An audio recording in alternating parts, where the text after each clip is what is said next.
धन्यवाद छ सबैजनाको सहभागिताको लागि। आज श्रम 12/2081 साल माघ महिनाको 12 गते है हामी यहाँनिर आज श्रमदान गर्न आएका छौँ है। रमाइलो गर्ने, अवलोकन गर्ने, यसो के रहेछ भन्ने भन्दा पनि श्रमदान नै गर्न आएका छौँ, कामै गर्न आएको हो। त्यसो भएको कारणले सम्पूर्णलाई म हृदयदेखि धन्यवाद दिन चाहन्छु। हामी आज यो फुलबारी भन्ने ठाउँमा छौँ, यो फुलबारी भन्ने ठाउँमा छौँ। हामी यहाँ खासै त्यस्तो ठुलो नयाँ काम होइन, अप्ठ्यारो काम गर्दैनौँ, सजिलै छ ठाउँ। पाइपहरू छन्, ती पाइप तान्ने काम हो। सदा चाहिँ डोरीले बाँध्छौँ र तान्छौँ, तर ती पाइप तान्ने क्रममा चाहिँ केही सावधानी अपनाउनु पर्ने हुन्छ। सबैले ध्यान दिनु होला प्लिज। हामी एउटा पाइपमा 7 जना मात्रै जान्छौँ। आज त्यस्तो अप्ठ्यारो केही छैन, 7 जना मात्र, धेरै भनेको 7 जना, थोरैमा 5 अथवा 7 जनाले तेर्सै छ।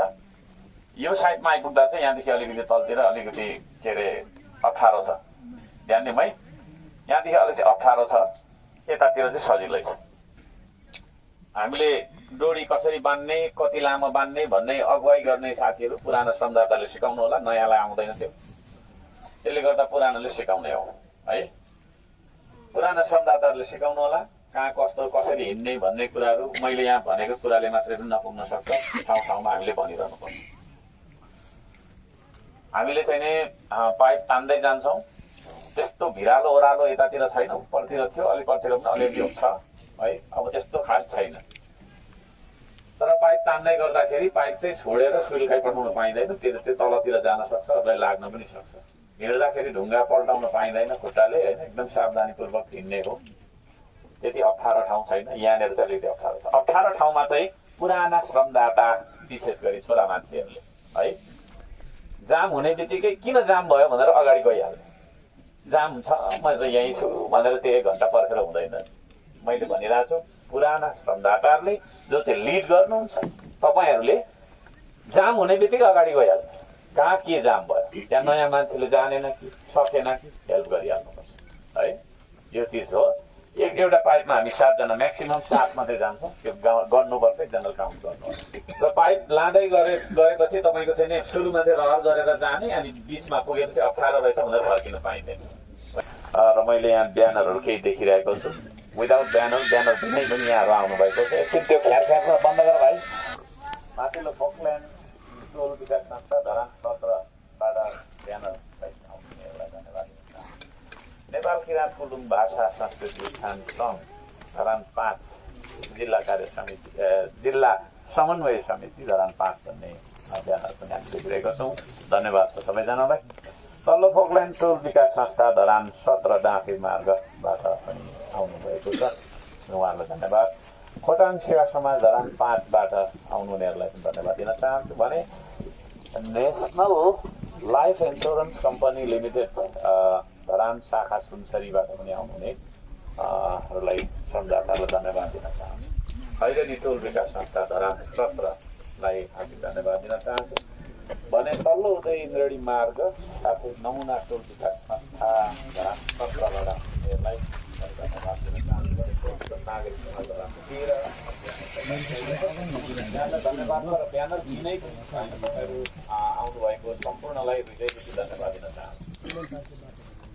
सुमन टार पनि आउनु हुँदैछ। सुमन टारबाट निकै टाढो भएको कारणले धरान 4वटा चाहिँ मनुवा टार कताबाट आउनु भएकोले एउटा गाडी अझै आउन बाँकी छ। उहाँहरूलाई पनि हामीले चाहिँ ब्रिफिङ गर्दैछौँ, त्यो पर्खिराखेर फेरि रात पार्नु हुँदैन होइन। सबैजनालाई धन्यवाद दिन चाहन्छु। यहाँहरूको आफ्नो आफ्नो भूमिका छ।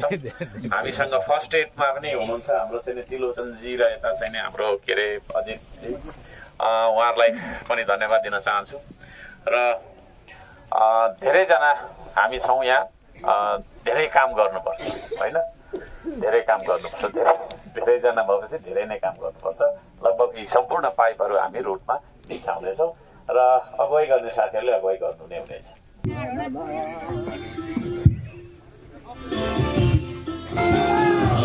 हाम्रो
सबैजनाले एउटा प्रतिबद्धताका साथ भनौं सबैलाई उच्च स्वरमा भनौं भनौं भनौं नभने हेर्दिन म अरूको आश हेर्दिन म अरूको आश भन्दिन म जिउँदो लास भन्दिन म जिउँदो लास हेर्दिन म अरूको आश भन्दिन म जिउँदो लास सजाउँछु श्रमले परिवेश बनाउँछु म आफ्नो देश हलो सरी जोतिन्छु हलो सरी जोतिन्छु म मेरै देशको माटोमा आत्मनिर्भर बन्छु म स्वाभिमानको बाटो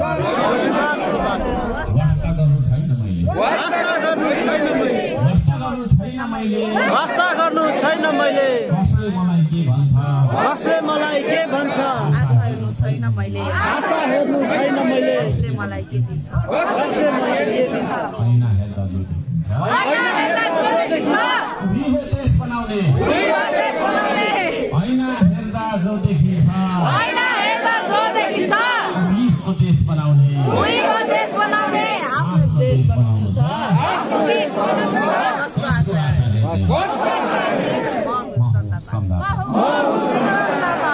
यहाँहरू सम्पूर्णलाई हृदयदेखि धन्यवाद। श्रमदाता हो तिमी हो यो देश बनाउने, श्रमदाता हो तिमी नै हो यो देश बचाउने। छातीभरि देश बोकेर, छातीभरि देश बोकेर पाखुरामा विश्वास लिएर हामी अगाडि बढ्छौँ। हामी अगाडि बढ्छौँ। हाम्रो देशको लागि यो नारा होइन, यो नारा होइन, हाम्रो देशका लागि हामीले काम गर्ने हो। यहाँ तपाईँलाई कसैले बिन्ती भाउ गरेर तपाईँ आउनुभएको होइन है। तपाईँको यो देश तपाईँको हो कि होइन? हो। यो देश तपाईँको हो भने यो देश बनाउने जिम्मा तपाईँकै हो। अघि भर्खर नाराले भन्यो, ऐना हेर्दा जो देखिन्छ उही हो देश बनाउने है। यो देशको माया हामी सबैलाई लाग्नुपर्छ। यो देशको माया हामीलाई नलागेको कारणले गर्दाखेरि हामीलाई श्रम पनि गर्नु मन लाग्दैन है।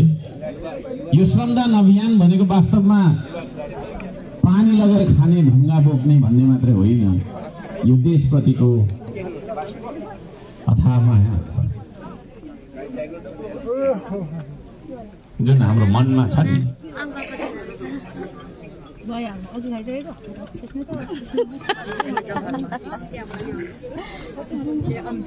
धन्यवाद। यहाँहरू सबैजनालाई हृदयदेखि धन्यवाद छ।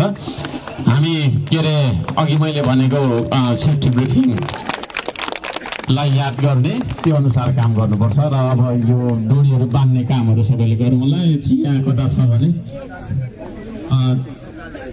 आदि मान्छे माथि जाने भन्ने छ। ओके, एनिवेज आदि मान्छे माथि जाने, आदि यहाँ बस्ने भन्ने छ होइन। कतिजना बस्ने, को बस्ने भन्ने चाहिँ अब तपाईँले आफैले गर्नुलाई अगुवाई गर्नु जाँदाखेरि है। Thank you so much. सबैजनालाई हार्दिक धन्यवाद छ।